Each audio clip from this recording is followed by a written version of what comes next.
मेरे साथ कुछ और मेरे दोस्त हैं फार्माकोलॉजी डिपार्टमेंट से, जो तुमको अपनी जर्नी शेयर करेंगे। वो लास्ट के 2 मंथ इन्होंने क्या किया जिसकी वजह से आज यहाँ है। तो आओ शुरू करते हैं पहले इंट्रोडक्शन से। इनका नाम क्या है, ये कहाँ से है, तो one by one. Hello, myself Sneha Singh from Mumbai, Maharashtra. I'm from Pharmacology and Toxicology Department. Hello, myself Abhishek Sotia. I am from Jaisalmer, Rajasthan, and I am in Pharmacology and Toxicology branch. Hello, myself Radhika Prajapati. I am from Yalgaon, Maharashtra, and I am from Biotechnology Department. तो पहला मैं इनसे पूछना चाहता हूँ कि जब तुम वो 2 महीने के फेज में थे तो तुम्हारी स्ट्रेटेजी क्या थी और तुम्हारे दिमाग में थिंकिंग क्या चल रही थी?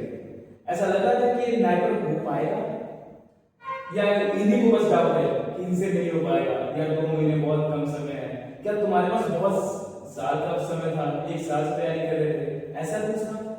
तो अपनी स्ट्रेटेजी एक वन बाय वन वो 2 मंथ का जस्ट लाइक और कुछ स्पेशल किया उसके लिए, कुछ लिखा हो।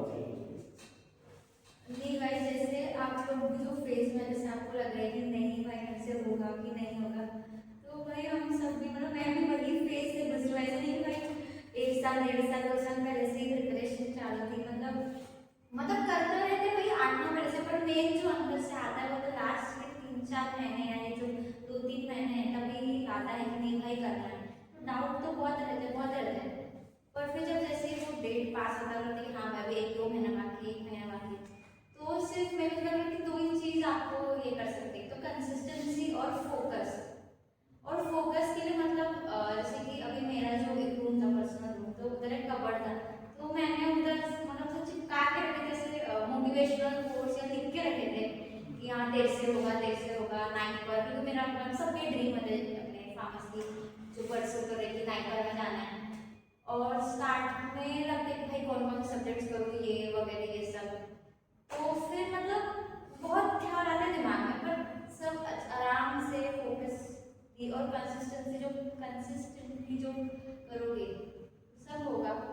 और एक मेरा था कि फार्माकोलॉजी की इतने सारे क्लासिफिकेशंस, तो मेरे पास देखिए भाई इतना क्लासिफिकेशन मेरे दिमाग में से जाएगा, तो पर बाद में फिर धीरे धीरे फिर पता चला हाँ भाई रोज क्लासिफिकेशन पढ़ोगे रोज, या जो मेन है वो चिपका कर रोज देखोगे रोज पढ़ोगे तो रोज वो दिमाग में जाएगा। और मेन वही है कि मतलब हार्ड वर्क करना नहीं, पर मेन स्मार्ट वर्क करना है। मेन जो भी कुछ नया पढ़ने की चैलेंज जो तुम किए हो उसी को वापस रिवाइज करते जाओ और टेस्ट दो, क्योंकि अगर नहीं भी हुआ है और मेरा टेस्ट है तो भी दो, क्योंकि तुम्हें पता चलेगा कि मतलब कि हाँ ठीक है मतलब ये यहाँ रॉन्ग है, तो मतलब मुझे और मेहनत करना है, तो उससे और मोटिवेशन आती है, मतलब उसको मैं और पॉजिटिव नेगेटिवली नहीं कहना है कि नहीं यार कम है मतलब क्यों कम है, आगे और हम अच्छा करेंगे। तो ऐसे कुछ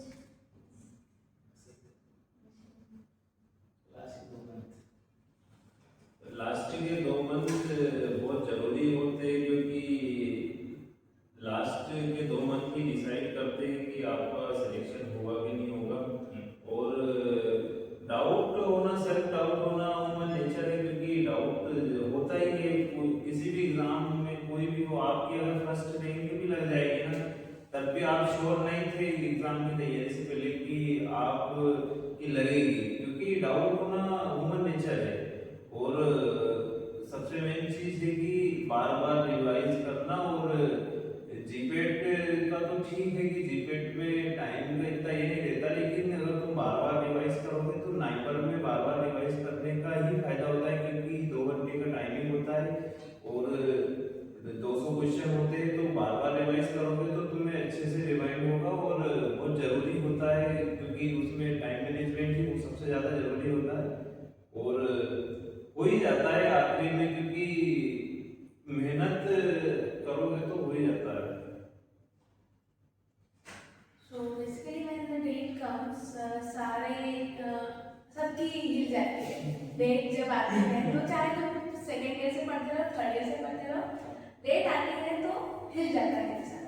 तो सेम विथ मी, डेट जैसे आई तो हिल गई थी पूरी, लेकिन देन आई फोकस ऑन कि अब कुछ नया नहीं पढ़ेंगे, जो पढ़ रखा है ना उसी को रिवाइज करेंगे। And the most important thing that I follow is जैसे कि जीपैट एग्जाम का टाइमिंग हम सबको पता है 2 से 5 का रहता है, आफ्टरनून शिफ्ट रहता है। तो जनरली मेरा जो माइंड सेट था ना वो आफ्टरनून शिफ्ट में सोने की इसमें रहता था। तो आई फॉलो दैट कि जब से डेट आई तब से मैं रोज एक पेपर 2 बजे से 5 बजे के टाइम में सॉल्व करती थी। तो यही मेरा इम्पोर्टेंट है कि पीवाईक्यू सॉल्व करो, पेपर सॉल्व करो और जस्ट रिवाइज द कॉन्सेप्ट, जो भी नोट्स बनाए हैं जहाँ से बनाए हैं जस्ट रिवाइज एंड क्वेश्चन लगाना is most important, that is last month. जैसे कि उन्होंने बताया कि लास्ट के 2 मंथ वो मॉक टेस्ट, वो कंसिस्टेंसी, वो बहुत इंपॉर्टेंट लगता है। जैसे कि सबके होता है वो सब्जेक्ट यार मन नहीं कर रहा पढ़ने का, जितना भी कर लो नहीं मन कर रहा, लेकिन फिर भी पढ़ते हैं। तो इनके लिए भी वो एक सब्जेक्ट जरूर होगा कोई ना कोई। मुझे पता है कि वो सब्जेक्ट कौन सा है, सभी इनसे जानते हैं वो सब्जेक्ट कौन सा था, 1 थे या 2 थे जिसको पढ़ते थे, लेकिन यार होता ही नहीं था, दिमाग में जाता ही नहीं था, और दिमाग में गया भी तो इतनी वो रटाई थी कि बस। तो नहीं भाई, जैसे मैंने पहले बताया कि मेरा मतलब फार्माकोलॉजी के क्लासिफिकेशन से ही मेरे को डर लगता है कि सर भाई इतने सारे मतलब मैं कैसे नहीं हो पाएगा, पर जिससे मेरे को डर लगता है उस पे मैंने ज़्यादा फोकस किया। तो मेरे को कोलॉजी की वजह से भी ज़्यादा मार्क्स मतलब जो बूस्टअप हुआ है वो कोलॉजी की वजह से ही हुआ है, क्योंकि वह जिससे डर लगता है ना उसको भी आपको करना चाहिए, उसको करो। क्योंकि जो मतलब मेजर में है, ऐसा नहीं कि मैं माइनर में रहता है, मेजर में तो उसी को अच्छे से करो। तो जब आप रोज रोज करते जाते हैं तो वो ऑटोमेटिकली डर निकलता जाता है, आपको मजा आने लगता है कि भाई ये तो भाई इंटरेस्टिंग है, इससे क्यों मतलब अपन डर रहे हैं। जैसे कि मैंने बताया कोलोजी सबसे जो मेजर सब्जेक्ट थे वो एक तरीके से कह सकते हैं कि कोलोजी है। कोई सी भी एग्जाम हुई एक्सेप्ट जीपीएट 9 को भी छोड़ के अगर आप किसी भी कॉम्पिटिटिव एग्जाम में भी जाओगे तो जो मेजर सब्जेक्ट है हर एग्जाम की जो बैकबोन है वो कोलोजी है। आपको 100 में से 20 से 30 क्वेश्चन दिख ही जाएंगे हर एग्जाम में। और रही बात जीपीएट की, तो जीपीएट में जो मेजर सब्जेक्ट थे वो कोलोजी, स्टैटिस्टिक्स और जूरिस्प्रूडेंस, कॉग्नोसी और जिसके बाद ऑर्गेनिक, इनऑर्गेनिक, ये 5-6 जो है मेजर सब्जेक्ट है। तो बढ़िया इन पे 2 महीने अच्छे से फोकस कीजिए और लक्ष्य बनाइए, अपने लक्ष्यों को बड़ा कीजिए। और किसी भी चीज को पाने के लिए एक टारगेट होता है, हमारा टारगेट था 12,400 तो किसी भी चीज का मजा नहीं है जब तक अगर अपन कुछ वो नहीं हो तो कोई ये नहीं रहता।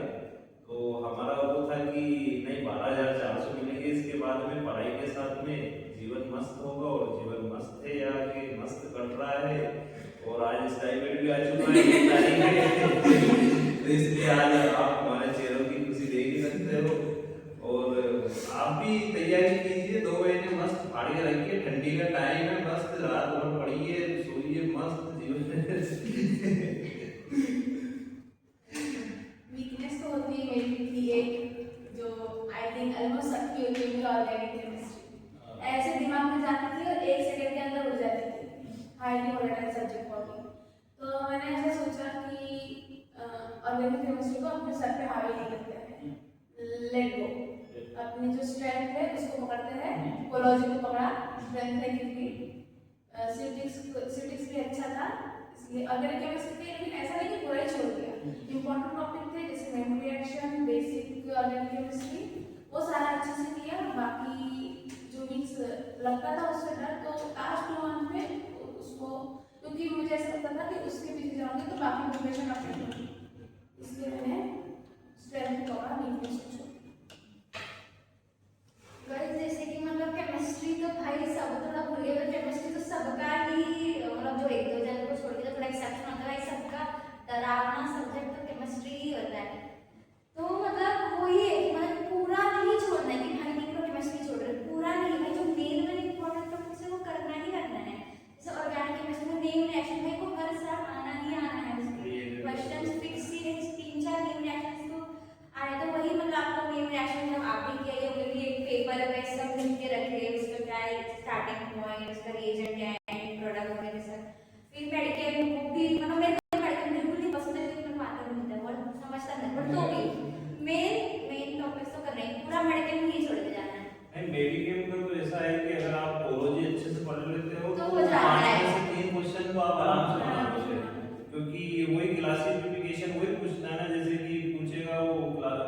कौन सी रिंग प्रेजेंट है, तो वो अपन कोलोजी में भी पढ़ते थे, तो उसका फायदा होता है। इसलिए कोलोजी को अगर अपन अच्छे से पढ़ते हैं तो एचएपी भी हो जाता है, ह्यूमन एनाटॉमी एंड फिजियोलॉजी।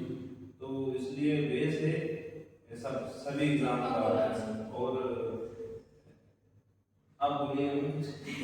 जैसे छोड़ना मतलब बेसिक से अगर छोड़ दोगे तो यहाँ आके दिक्कत है। जैसे organic chemistry is the base for spectral analysis also, तो आप अगर उसी को छोड़ दोगे तो मुश्किल हो जाती है आगे। लेकिन छोड़ना नहीं है, मतलब जो इम्पोर्टेंट टॉपिक है वो उसको करो। जैसे कि मेरे हिसाब से जो स्ट्रक्चरल प्रॉपर्टीज वाला क्वेश्चन है ना ऑर्गेनिक केमिस्ट्री में, आइसोमेरिज्म वगैरह, that is the most important, क्योंकि वही आपको मेडिसिनल केमिस्ट्री में भी what is the active part कौन सा ड्रग है वो इम्पोर्टेंट है। इसलिए बेसिक ऑर्गेनिक केमिस्ट्री को नहीं छोड़ना है, वो करना है।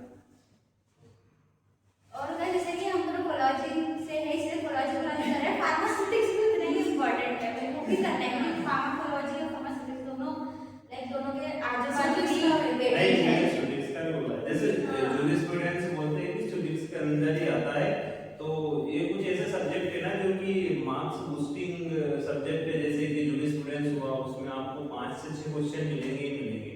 और एक और सब्जेक्ट है इंडस्ट्रियल फार्मेसी, वो डिस्पेंसिंग फार्मेसी, हॉस्पिटल फार्मेसी, और ये ऐसे सब्जेक्ट है जो कि बहुत इजी है और ये स्टूडेंट्स के अंदर आते हैं और इनसे अच्छे खासे क्वेश्चन आते हैं। हाँ, वो इंडस्ट्रियल के अंदर आता है ना, तो ये ऐसे सब्जेक्ट है जो कि मुफ्त के मार्क्स मिल जाएंगे। और मुफ्त के मार्क्स मिलते हैं इनऑर्गेनिक केमिस्ट्री, जिसमें कि लिमिट टेस्ट से आपको 2 क्वेश्चन मिल जाएंगे, लिमिट टेस्ट, और इसके बाद में inorganic agents used as a therapeutic purpose, उसमें से भी 1-2 क्वेश्चन मिल जाएंगे आपको। डेंटिफाइसिस वगैरह या फिर एंटाइसिड्स वगैरह कौन-कौन से जो कि यूज करते हैं। तो ऐसे बहुत सारे सब्जेक्ट हैं जो कि मुफ्त के नंबर दे देते हैं आपको। एक और सब्जेक्ट है वो हॉस्पिटल फार्मेसी, उसमें बहुत ही वो बेसिक सी चीजें हैं, ओडी, पीडी, एचएस, ये फालतू की चीजें हैं जो कि आपको बहुत सारे नंबर दे देंगे। पर ये फालतू की चीजें हैं और नंबर भी मार्क्स जाते हैं, पर आपको तुम्हें क्या करना है? इन्होंने जो बताया कि पहला कि कंसिस्टेंट रहना है, कुछ भी हो जाए छोड़ना नहीं है, वो लास्ट के 1 दिन के पहले तक छोड़ना नहीं है। पढ़ते रहो, नहीं समझ में आ रहा है दूसरा सब्जेक्ट पढ़ो, ये नहीं समझ में आ रहा है कुछ और पढ़ो, लेकिन पढ़ते रहना है। और मेजर्स जो इन्होंने बताया कि फार्माकोलॉजी को तुम छोड़ ही नहीं सकते। सबसे पहली बात, ये फार्माकोलॉजी डिपार्टमेंट से ही है और ये बता सकते हैं कि कितना क्वेश्चन, इतने क्वेश्चन लास्ट के डी और ई पिछली बार बस फार्माकोलॉजी से भरे हुए थे। फार्माकोलॉजी, फार्मास्यूटिक्स, जस्ट अब इनऑर्गेनिक पढ़ रहे हो, जैसे इसने बताया, बस लिमिट टेस्ट पढ़ते चले जाओ और कुछ पढ़ो मत, और सब जनरली आता है, नथिंग हो जाएगा। अगर ये कर सकते हैं ना तो तुम भी कर सकते हो, आराम से कर सकते हो। सो मैं इनका एक स्ट्रेटेजी पूछूंगा, एक सिंपल स्ट्रेटेजी जो तुमने स्टार्टिंग से लेके अंत तक फॉलो किया, कि मींस वो चीज तुम में रही कि वो चीज तुमने किया ही किया है, इसलिए तुम आज यहाँ पे हो। तो वो एक चीज जो तुम बता सको मुझे।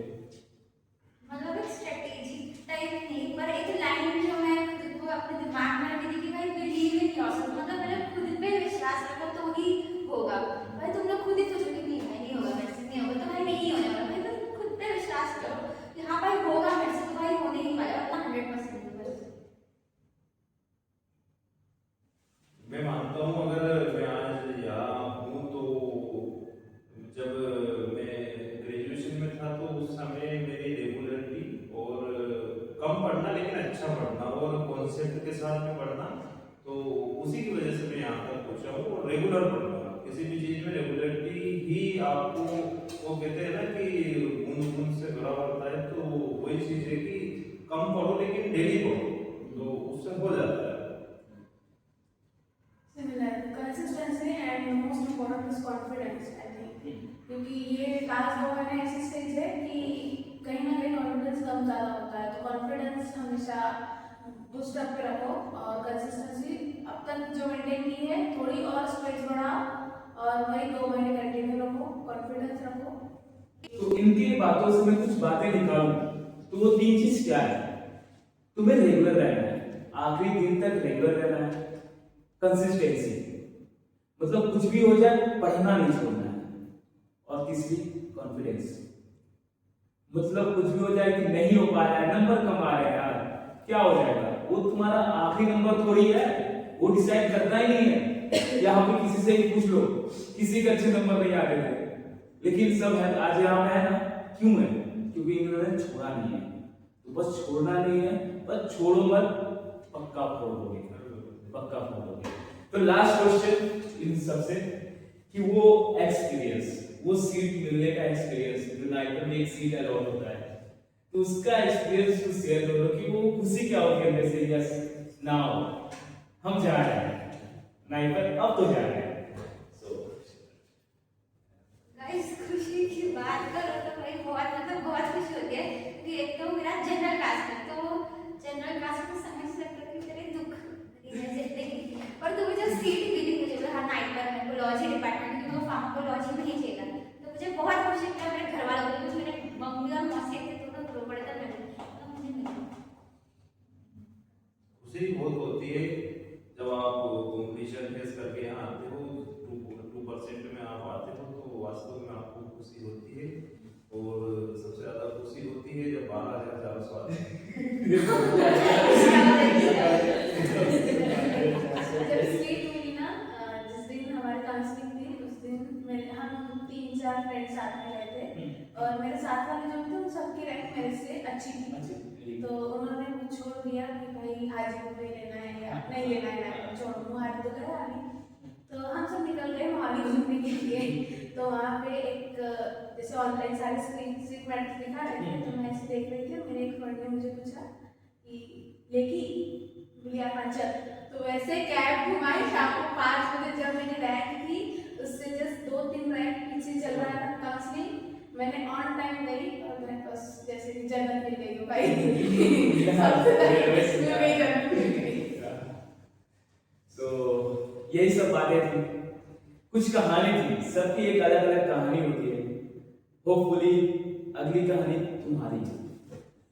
तो बस 2 महीने बचे हैं यार, मेहनत करो, पढ़ाई करो, और होपफुली तुम अगली बार आओ तो मैं तुम्हारा ले रहा हूँ इंटरव्यू, यही होप करता हूँ। तो पढ़ते रहो यार, और आई नो तू फोड़ेगा। सो बेस्ट ऑफ लक, और यार मिस कर दो हैप्पी न्यू ईयर, और बेस्ट ऑफ लक सभी को। और अगली हैप्पी न्यू ईयर नवंबर में होनी चाहिए, पक्का। और वेलकम हाजीपुर। हाँ, टाइम पर लास्ट हम एक साथ बोलना चाहते हैं तुमसे कि ये हम कर सकते हैं, तो ये तुम भी कर सकते हो।